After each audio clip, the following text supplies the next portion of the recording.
our top 10 wide receiver rankings. This will be very interesting. I think we're going to do it the same way we did quarterbacks. We'll do 5 and 5, with 10 through 6. Then, so I'll go first this time. Next time we'll switch it back and have John go first. But this will be fun. I have my last year's pulled up. I'll just reference that afterwards, and we'll confer about our differences once we list out our full top 10. So let me dive right in. Starting at number 10, and I feel like he's been here a couple of years, but man, it's just like, and two, before I start, like for me, it's just like, man, like I feel like we're, and maybe because I'm just more involved now as an adult, it feels like we got a lot of darn good wide receivers. So some are going to miss this list, but we start off with the guy who's probably been at this spot for a lot, and that's DJ Moore. And man, definitely could rise up this year now that he has a more pass-oriented quarterback. We will see. But like I mentioned before, I mean, the explosiveness, we saw it a couple times last year when him and Fields were connecting. Like he is so dangerous with the ball in his hands, without the ball in his hands.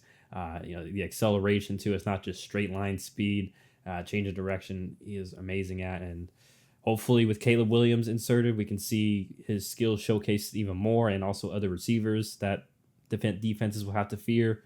But nonetheless, I mean, we've seen it. There's a reason why the Bears did trade for him.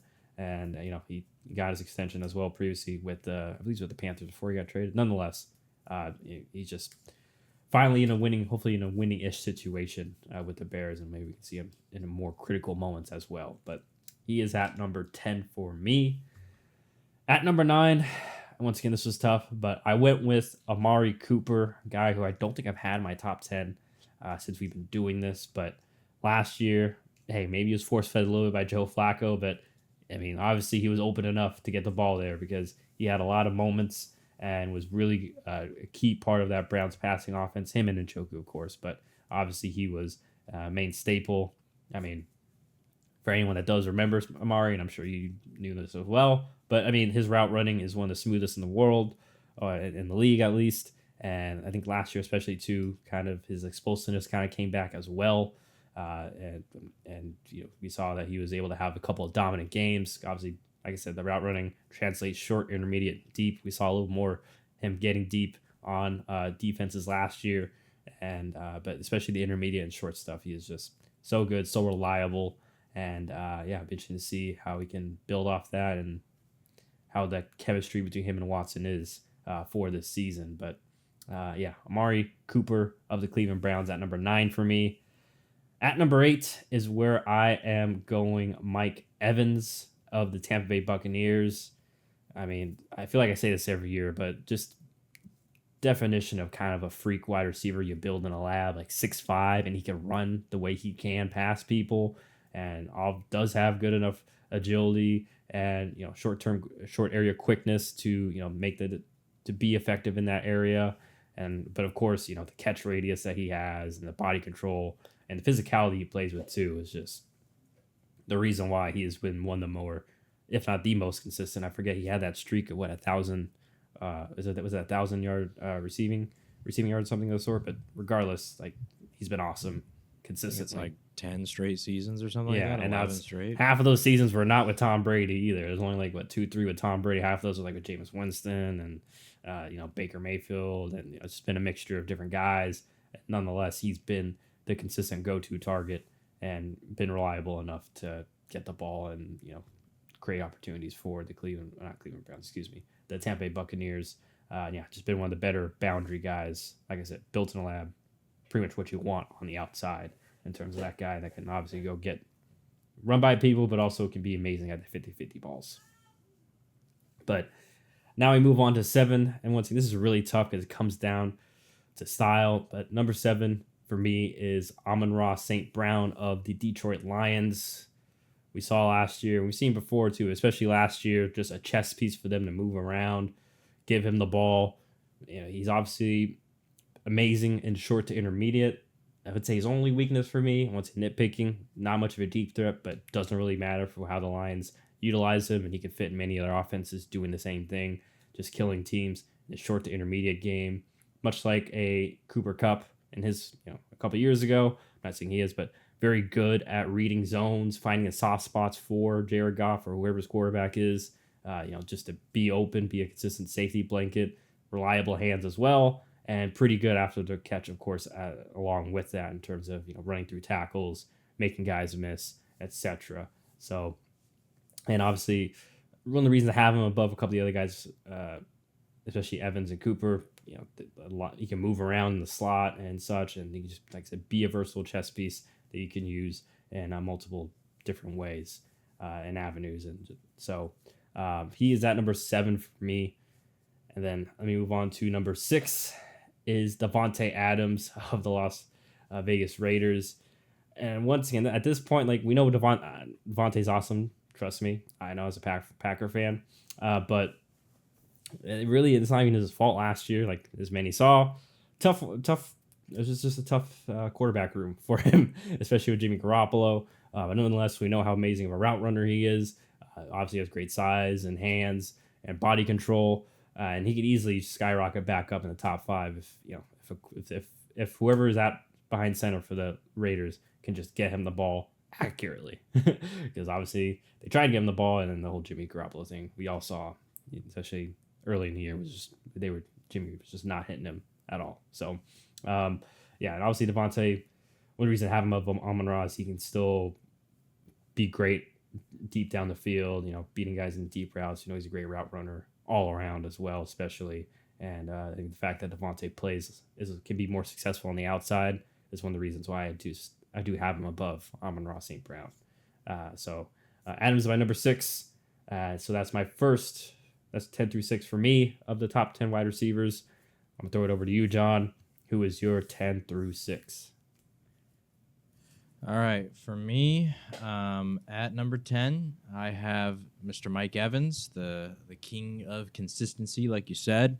1,000 yards every year feels like it's pretty much guaranteed, and that is what Mike Evans does. So had to have him up there because, I mean, it's Mike Evans. Like there's not really much else to say. The only difference I think between him and some of the other guys that I have slightly above him, as to why he's number 10 for me, was just it feels like there's a little more dynamic aspect to some of these other guys that I like a little bit more. But regardless, Mike Evans, he is that dude. My only concern, I think, with Mike Evans historically is that he does have a tendency occasionally to, I wouldn't say disappear from games, because Mike Evans is the kind of guy that can make an impact no matter what, purely from the fact that, like, he can be a red zone threat. So, like, there are Mike Evans games where this man, would get one catch, but it would be a touchdown. And so it's like, all right, well, we'll take that. So I'm not going to say he disappears from games, but there are certain games where he's definitely not as impactful as I think he could be, despite the fact that he has this consistent 1,000 yards every single season, that whole thing. It does feel like some of those games he's not as impactful. And that's not taking anything away from him. It's just that's sort of the differentiator for me as to why I don't have him a little bit higher. So Mike Evans, he is at number 10 for me.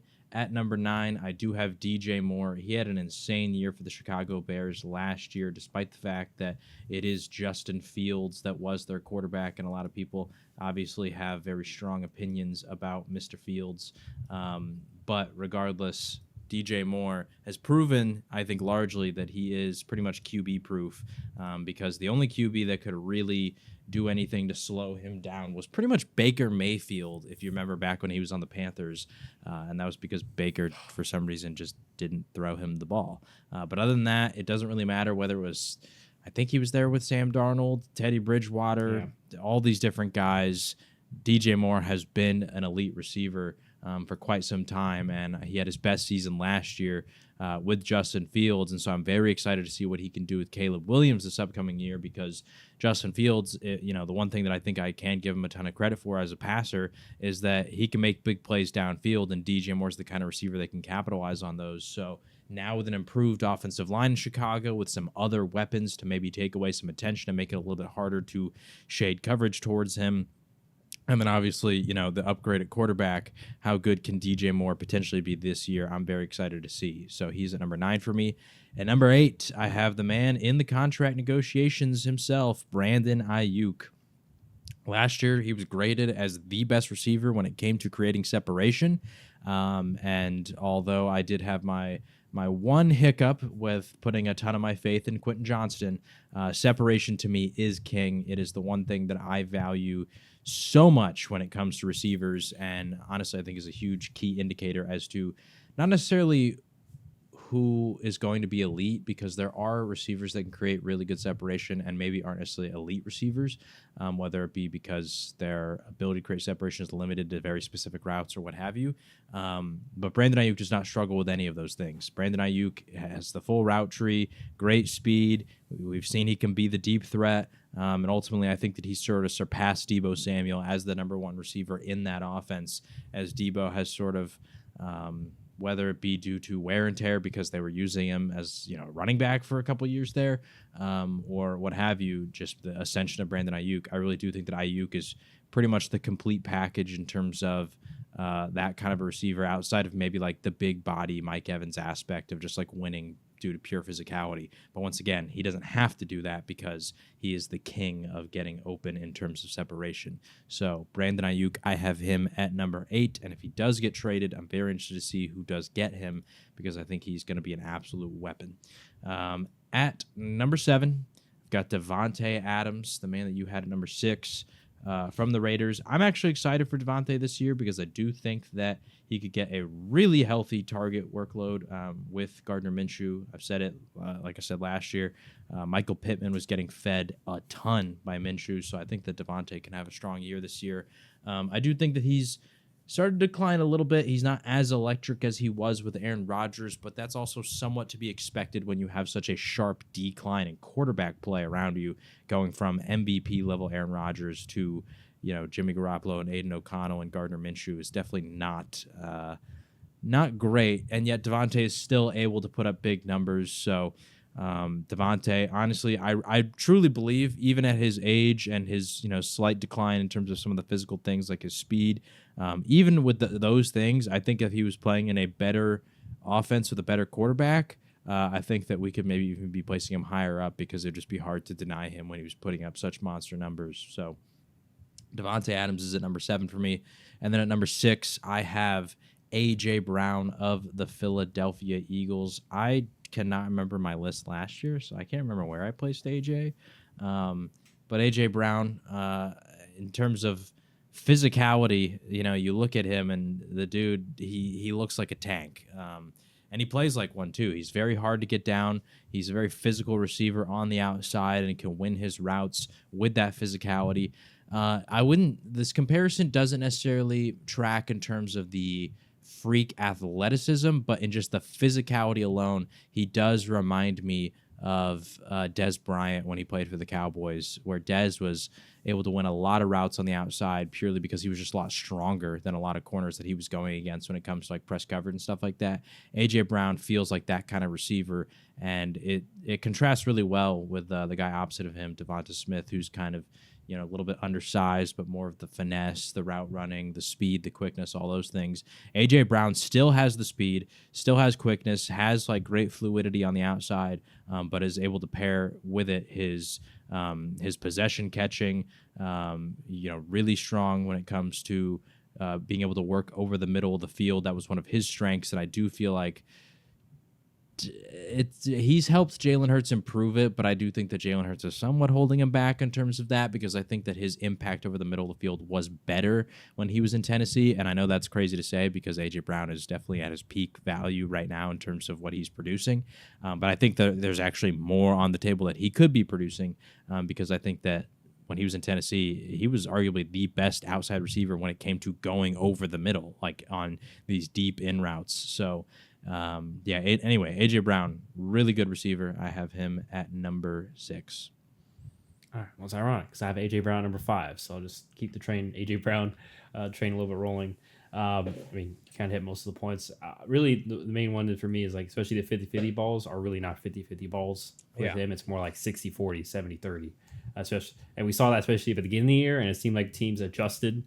And once again, that's not really his fault. We talked about it throughout last year, how the Eagles weren't really blowing the world by away in terms of offensive creativity. So maybe we'll see if this year they'll maybe do a little more of, like you mentioned, maybe dipping into what Tennessee was doing, and having him be a part of the intermediate game more. We'll see, but nonetheless, yeah, like the whole, because people forget too, the DK Metcalf picture, the pre-draft one where he's like AJ Brown's right next to him. AJ Brown's still really good fist. Looking jacked. Yeah, AJ Brown's pretty jacked also. Like, yeah, he wasn't maybe as big and tall as DK, but he wasn't far behind. So yeah, and really, it was good to see him get through a full year. The whole he dealt with that knee injury being of his year that kind of held him back at times in Tennessee, or got him off to slow starts.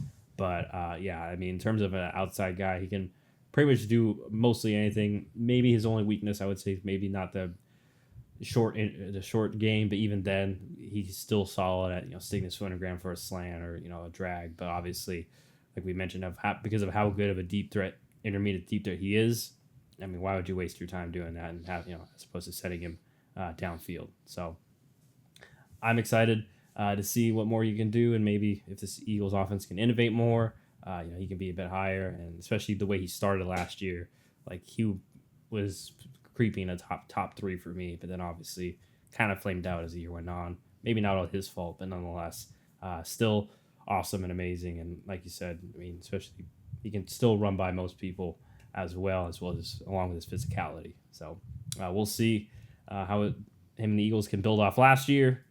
Moving on to number 4 for me is Ja'Marr Chase of the Cincinnati Bengals, currently going through a holdout as well. So I'm interested to see what that goes. We'll talk about that team another time. But yeah, really Chase is just, I mean, definitely more explosive than Brown. That's why I have him above him.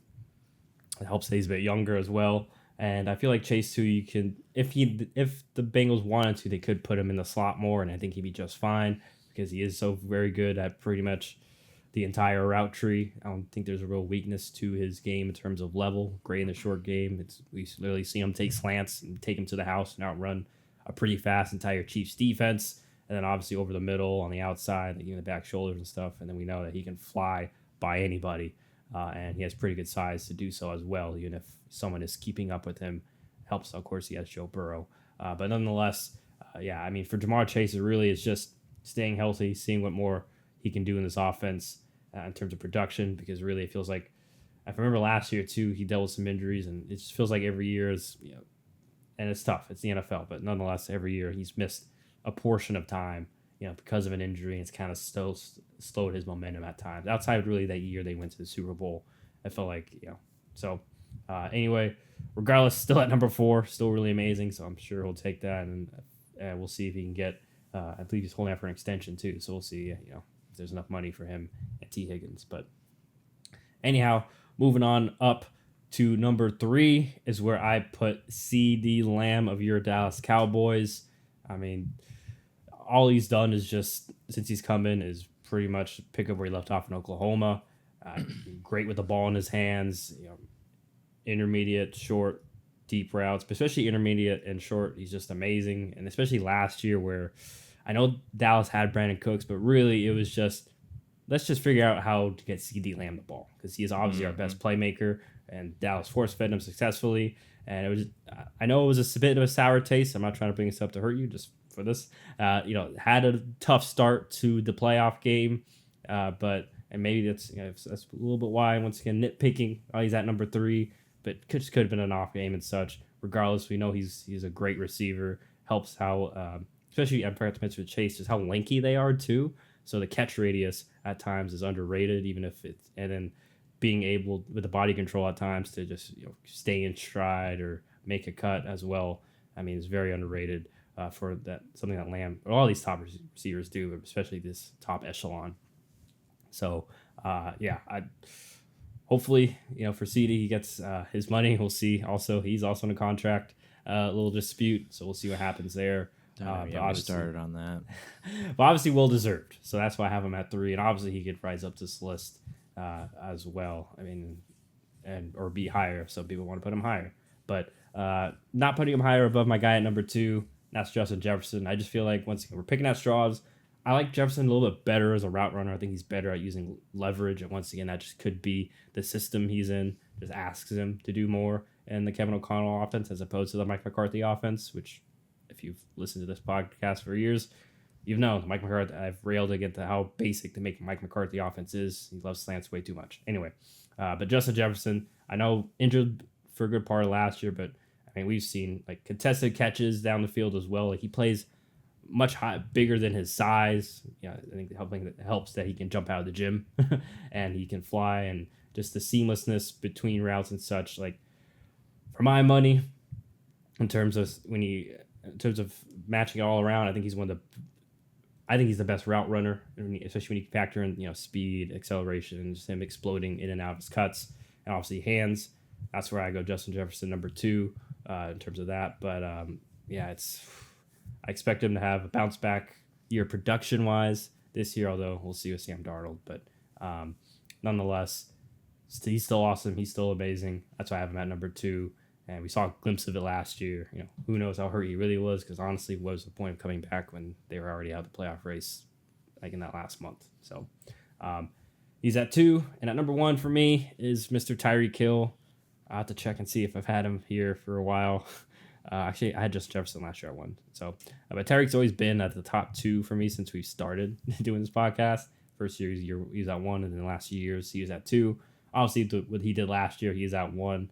And I mean, in case you don't know, dude's fast as heck with the ball, without the ball, and we've seen him with Miami. We saw in Kansas City him be a deep intermediate threat, but with Miami, we see obviously more of him being a more nuanced, intermediate, short to intermediate route runner, setting guys up, and obviously after the catch, I would still say he's the most dangerous wide receiver generally too, not just after the catch, but obviously, before the catch too. I mean, always is commanding. He's always going to command safety help and or some sort of attention from the defense, of course. So, I feel like I don't need to explain more. I mean, he was on pace for 2,000 yards, and for a good portion of the year, I would consider him MVP of the season. Obviously, last month was a tough month for him and the Dolphins, but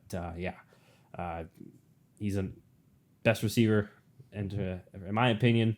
But obviously these guys are all amazing, especially that 1 through 5. I feel like is like that would be like tier 1, and even then, if you want to throw in Adams and St. Brown, I wouldn't be upset at throwing them into tier 1. So, it was tough, especially the top 5 for me. But let me throw it to you, John, and so you can finish up your top 5. All right, at number 5, I have Amon-Ra St. Brown from the Detroit Lions. I think he's probably got the best hands in the NFL when it comes to just like ensuring the catch and not dropping things. That's kind of a crown that I previously would give to DeAndre Hopkins. I think over the course of his career, he's only dropped 3% of catchable targets, which is pretty crazy. He's only gotten better every single year with Detroit, and to the point where last year he was pretty much the focal point of that offense. I think he put up like 1,500 yards with them. So, yeah, although he's somewhat limited compared to maybe some of the guys a little bit above him in terms of like he's not the deep threat. He's not the guy that's going to go and create plays like 40, 50 yards downfield. I do think that he's just so deadly in the intermediate and the short game, like kind of Cooper Kupp was a couple of years ago, that it just really feels like he just demands so much attention there that it frees up other receivers to kind of get easier one-on-one matchups down deep downfield. And if they try to commit safety help downfield, well, then Amon-Ra's just going to torch you over and over and over again because your linebackers aren't going to be quick enough to cover him. Your corners are going to have a tough time overall just because he's that good when it comes to route running and creating space. So, and like I said, when it comes to catching the ball, I really do think he might have the best hands in the NFL. So he is at number 5 for me. At number 4, I've got the same guy you have, which is Ja'Marr Chase. Arguably, outside of maybe Tyreek Hill, the most dynamic deep threat in the league. Just really good when it comes to separating from his corners deep, whether that be beating them at the line, whether that be using physicality, whether that be using pure speed. He can beat you in so many ways to try and get past you deep down the field. And he's definitely a game changer for that reason. It feels like when you're watching the Bengals, at any given point, we could see a deep bomb going down the sideline, and Jamar Chase is going to make a huge play off of it. And even maybe better than Tyreek Hill in the regard when it comes to like going up for 50-50 balls. So Jamar Chase probably, I wouldn't say the ultimate deep threat just because Tyreek Hill does exist in the league right now, but in terms of the full scope of the ways to beat you deep, he probably has more options than probably, even a guy like Tyreek. So Jamar Chase, an absolute weapon. At number 3, this might be a little controversial, and people are probably going to call me biased, and quite frankly, I don't care. But I have Justin Jefferson at number 3. The guy's an absolute stud. This is by no means me taking anything away from him, but I do have him at number 3 when it comes to Jefferson. Obviously, last year, it's just unfortunate that he did miss almost half the season. So that happened, and then now all of a sudden Kirk Cousins is gone. JJ McCarthy gets injured, so the quarterback room around him is kind of in flux. But when we've seen these elite level receivers like him, that kind of thing isn't typically a problem for someone like him. So I don't expect his production to really dip at all. I agree with everything you said for the most part about Jefferson. When it comes to being probably the most well-rounded receiver in this top 10, that's kind of where I'd put him. I think he can kill you in every single regard of the game. But I think there is a couple little differentiating factors between him and the guys I have right above him. So at number 2, I'll just get straight into it. I have CeeDee Lamb from the Dallas Cowboys. One of the reasons that I think CeeDee is actually a little bit better than Justin Jefferson is I think he's better after the catch. I think he's a little bit more dynamic when it comes to putting the ball in his hands. I think that can be seen in the fact that Dallas has wanted to get him involved when it comes to the return game. I think that can be seen in the fact that he has been used out of the backfield. This could be a scheme thing. So, you can hold that against the coaching staff, but Jefferson has never really been used in that regard, to where CeeDee last year started to get used more and more, and throughout his career he does have 300 rushing yards, and I think that honestly he should be used a little bit more when it comes to some of those like explosive type of run plays. I'm not saying to use him like the Niners used Deebo Samuel, where he can get banged up, but I just do think that he can be a little bit more dynamic when it comes to just simply get the ball in his hands and let him work. I also think there's an argument for him to potentially be the best route runner in the NFL. I think he's a little bit better than Justin Jefferson when it comes to working specifically in the red zone. So there's just a couple things that I give him the edge, but I fully admit that on this back shelf behind me, I have a Cowboys helmet and football, and if people want to say that I'm biased, I don't really care, because we're splitting at hairs here realistically with, like, for me at least, the top 4 kind of all they're I mean, honestly, the top this whole top 10 are just studs. They're studs. Yeah. And I really think that you can make an argument for a lot of these different guys when it comes to orders. So I have CeeDee at number 2. And then at number 1, you can't really put anybody but Tyreek Hill. Speed kills. And even if Tyreek Hill has certain things that maybe he's not great at, like the size, because he's a little short and undersized, and some of those kind of things, the ability to go up and win 50-50 balls and whatever, trying to high point a ball, all that doesn't really matter, because he is so fast that he can get so open that he doesn't really ever have to, have any of those issues. So, yeah, Tyreek Hill is the best receiver in the NFL, like you said. In terms of after the catch, purely because of how fast he is. It's not necessarily because he's got the most agility or this deep bag of moves. It's just he is so incredibly fast and accelerates when it comes to changing direction, all that stuff, so incredibly fast that it's what do you want to do? Like, it's so hard to stop him, and I really do think that he is the ultimate weapon at receiver because of how much of a gap there is in terms of that speed and that specifically, I think the acceleration, being able to go from 0 to 100 in literally like 2 yards, basically. And he's just, it feels like that ability to do that and that change of direction just makes him impossible to guard, like legitimately. It's where with the other guys, it feels like they have to do a little bit more to try to beat you, whether that be with their route running, their footwork, their physicality, what have you. Tyreek can simply just run, and you can't do anything to stop it. So, yeah, Tyreek is the best receiver in the NFL. Yeah, only one thing I want to add, because that's a great point, is like, especially when you see, like, especially beginning of the year, but you see like a lot with Tyreek where like it looks like he should be cornered out towards like the sideline. He'll like stop, like you mentioned, and then like just freeze like the defender for a second, and then he'll get like an extra 5 or 6 yards because he froze the defender. And like you Yeah. said, his start and stop, he's able to start up again before the defender can get both hands on him. And I will say on that point, actually, I think the one thing that Tyreek's gotten really good at, as he, has gotten older, even he was doing this back in Kansas City, but one thing that I think really started to help him become like an elite receiver back in the day was he's become really good at understanding how defenders have to respect his speed and how to use that against them, like you said, in that kind of mental game aspect where he can use the fear they have of his speed against them to create even more space, which just makes him even scarier. Like he knows how fast he is, and he knows that you know how fast he is, and you have to figure it out and try and do something about it. And then he uses that against you. It's scary. Yeah, it's tough. So, it's top. You mentioned especially our top fours, very similar.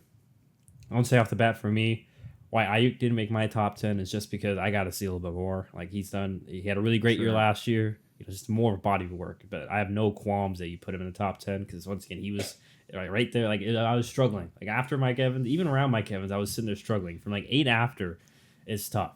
I mean, there's other really good receivers on my play, but even like T Higgins is kind of getting maybe up there soon, especially if he gets to a different team.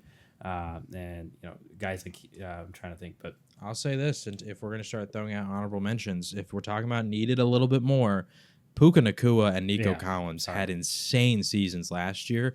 I need to see more because it was only one season, especially Nico, because he didn't really have a great first 2 years in terms of like that level of production. Now he didn't have CJ Stroud, and he was dealing with some injuries, I think, in one of those 2 years. But Nico Collins had an insane season. Puka Nacua, I mean, what is it, 1,500 yards in his rookie year?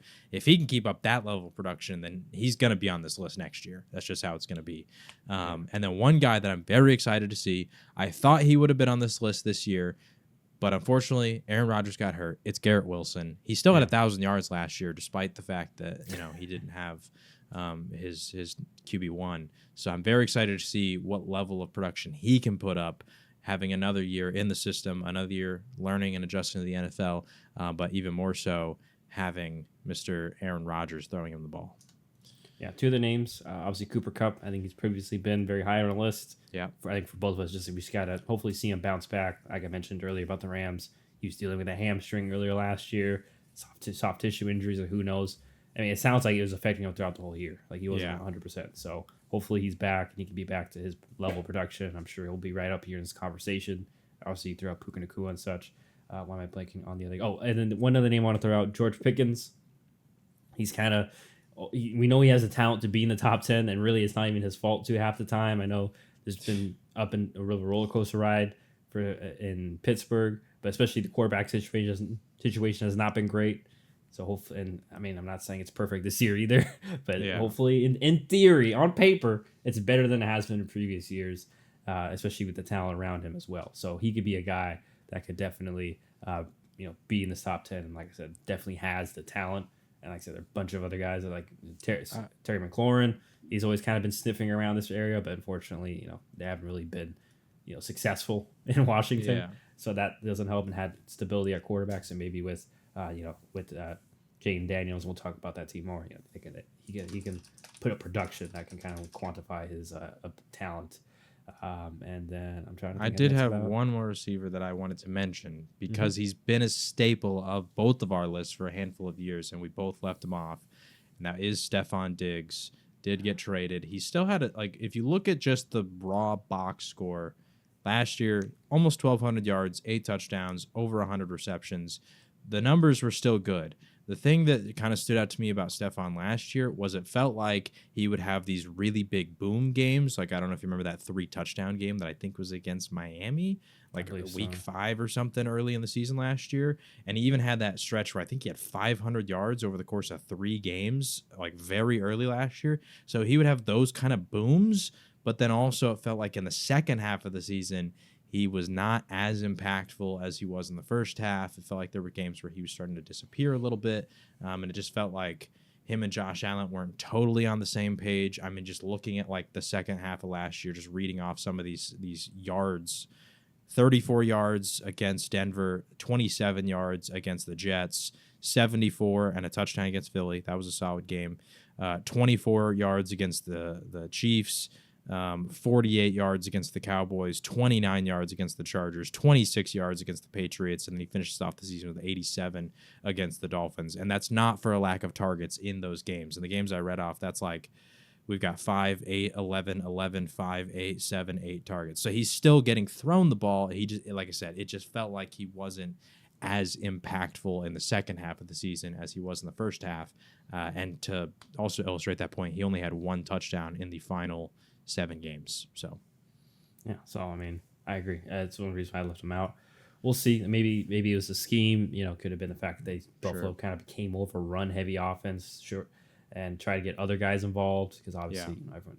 But we'll see because obviously he's not going to command as much double teams. Right. In Houston, that's not really his fault, just because of how amazing the Texans are receiving wise. Nico, Tank Dell, We'll talk about that, but so he can definitely have a bounce back year in terms of production as well. So we'll see, and I'm sure maybe another guy or maybe one of these rookies, that we talked about, wide receivers, they could also creep in here too. I mean, we've seen more nowadays. Like you mentioned Puka Nacua, but obviously, there's very likely going to be a rookie wide receiver that may pop off. And we may have to consider to have them here in the top 10 this year. So, we'll see how it all goes down. But, those are our top 10 wide receivers and our honorable mentions as well as a little bonus. So, like I said, I think one other guy, I guess I would throw out there, as the last point, is DK Metcalf. But once again, that's been, it's always another guy, potential to be in the top 10 talent-wise, but, maybe not the best offense and quarterback, who knows. But I will say, for DK, for the first time in his career, that game against the Cowboys last year, I think it was a Thursday night game, that was the first game I've seen DK where I was like, that looks like a wide receiver one right there, because he took over in that game. That game, it literally felt like the Cowboys could do nothing to stop him. And a lot of these guys that we're talking about in this current top 10, they have those kind of games throughout the year. So I will say, I did feel like DK had one of those games last year, and if he could have a couple more of those this next year, he could be making his way back into the list. Yeah. So, alrighty, that is our top 10, and that's it for this one. We'll be back next time to switch over. I forget which division. I want to say it's the North, so it's gonna be the AFC North. We'll be switching to. Next time, I think we'll be doing running backs and tight ends as well, rankings. So, as always, feel free to like, comment, subscribe, etc. And, like I said, we're going through all the teams. We're 25% of the way there. Position-wise, we're going to be doing our ranking as well, like I said. So, follow us for more for that. But as always, thank you very much for watching / listening. And we will see you all next time. Adios.